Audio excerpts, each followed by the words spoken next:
Hey, what's going on, dudes and dudettes? It is Pip Surfer with another daily update for the Cowabunga system.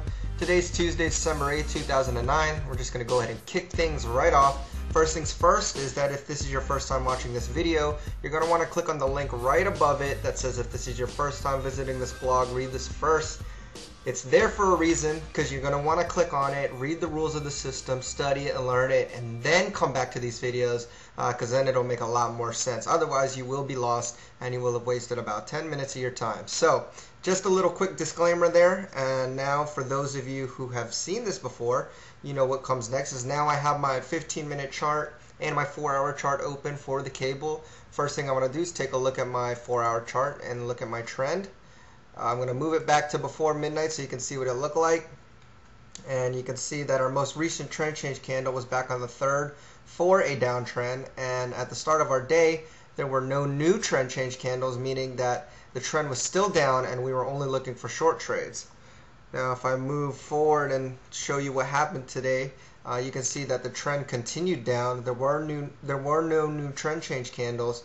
Therefore, the trend still stayed down, and we only look for short trades. Pretty simple day as far as figuring out the trend.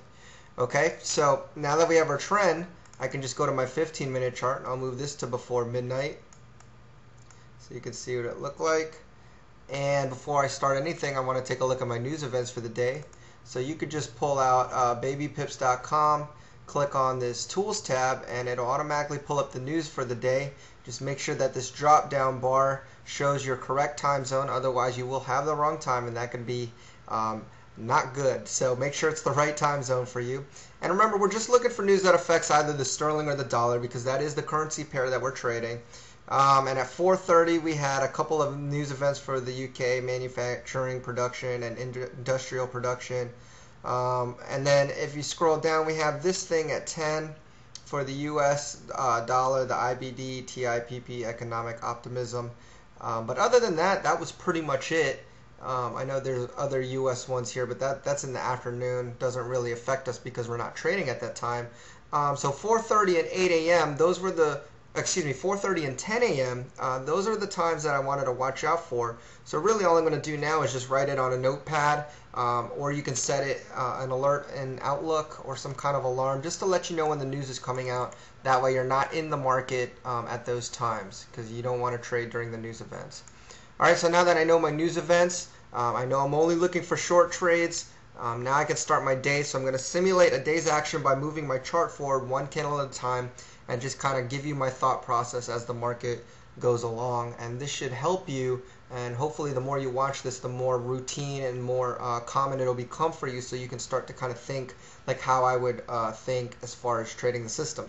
Not saying I'm a perfect trader, but I do know the system pretty well, so at least it'll help you with this particular system. And you can always add stuff, take away stuff. Just make sure you test it. I mean, everybody is different. So I encourage you to explore your own trading personality, but at the same time, be very cautious and always test. And when you think you've tested enough, test some more, because it's almost always never enough testing until you finally go live. Okay, so now let's move forward. I'm just going to move the chart forward one candle at a time. Here's midnight.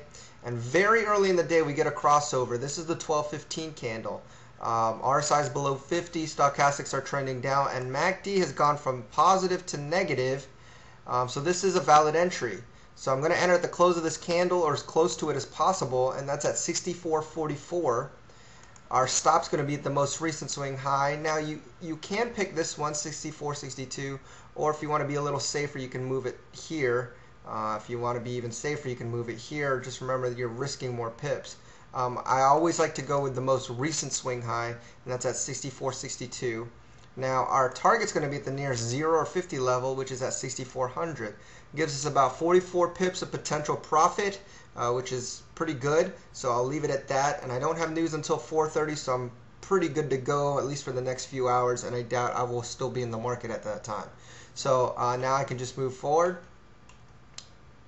And you can see that our target was hit at 1:15 a.m. Eastern Time. Clean break of the target here. So all you got to do is move your stop to that target and set your next target for the next 50 or 0 level, which right in this case would be 63.50. So that's my new target. My stop is now at 6,400, and I just let it move on.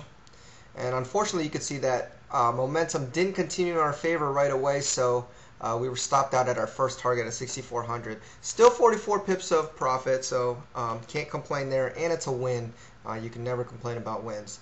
Now I will show you something that may be heartbreaking, and that's this, where the market just continues to move down in our direction, and it was just that one candle that kind of took us out. But that's okay. But I know that can be gut-wrenching to see all those pips missing out on. But again, can't be greedy. And I know that's how you feel. I feel it too. We're all human. It's just natural. Okay, so I'm just going to continue to move forward. Here's 4 o'clock. I know news is coming out at 4:30. Here's the 4:30 candle. Okay, so now just continue to watch it. And now, I'm really not paying so close attention because I'm only looking for short trades. And for a short trade, I need a crossover to the short side. Well, if the trend is already trending down, then I can't even get in a trade. I have to wait for the market to retrace back up, i.e. I need to see a crossover to the upside first before I can see a crossover to the downside, which is what we're looking for. So I'm not really paying close attention, and I won't until I see a crossover to the upside, some retracement. All right, so we're seeing the market to continue just move in this bearish direction, but nothing's happening. Here's 8:45, 9 o'clock. Remember, I have news coming out at 10. Here's 9:45. There's the 10 o'clock candle. Okay, price is moving up. Now I see a crossover to the upside, so now I'm starting to pay closer attention. Next candle, I get a crossover to the downside. I just got to look at the indicators. RSI is above 50. Let's see, MACD is positive and losing value, but if you look at stochastics, I'm going to zoom this up, it had not crossed down, meaning it's still trending up, so that cancels out the signal, and you don't want to enter at that point. So no entry there. Again, we see another crossover to the upside, and here we get another crossover to the downside. So we're seeing a lot of choppiness going on. But let me look at the indicators again. RSI is below 50. Again, MACD is positive and losing value. Now I just got to zoom up and take a look at stochastics. And for this one, I have to zoom up quite a bit. And you can see that it still has not crossed down. Therefore, the stochastics are still trending up. So that means no trade, no entry there, because all three indicators have to match. And in this case, stochastics is the one that's keeping us out. And that's why we have so many indicators to keep us out of things like this. Okay, and there's 11:45, and this is noon. So I'm done trading at this point. No more looking for trades. And that pretty much ends the day.